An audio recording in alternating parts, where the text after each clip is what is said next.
Təyyar, mən, Elnur bizim vaxtımızda çox idik.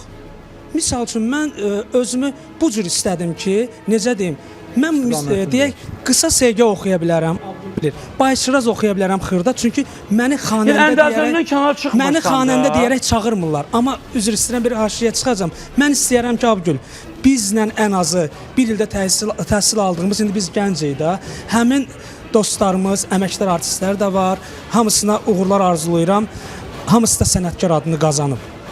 Və istəyərdim ki, misal üçün, efirdə Bayat İsfahan oxusunlar və ona görə də... Bugün oxuyarsan sən də, misal üçün deyirəm, oxusunlar bir qısa Humayun, ona görə siz dediyiniz o oxuya bilməyənlər, tutublar bir muğamın ucundan, anam, atam, bacım, qardaşım. Bilsən, bugün nə məcburdur? Habil caz oxuya bilməz. Habil caz deyil. Habil nə məcburdur kimə sözünü sübut eləsin ki, mən caz oxuya bilərəm. Yəni bu, mən ilk dəfə deyişidirəm. Siz toy, bax indi bu günləri ansambl siz bəli, kimsə görə bilər, deyə bilər nə gözələm çağ. Amma bu günləri bura gəlib fonogram oxuyan toy niyə tutmadı ki efirdən? Efir toy tutmaq üçün yayırdı.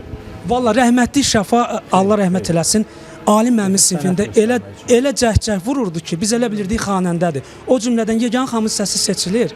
Amma mən nə qədər bəzən olur da, görək açıq etiraf eləyəsən. Zəngülə vururam, cəhcəh vururam, Yegan xanım ağzını açanda oxumağa muğam, avaz var da, sevirlər. O səsini özünü bir-birə götürür ki, Yeganə Mürsəlov oxuyur, muğam oxuyur və yaxud çəkirlər o dəqiqə. Mən sevinirəm.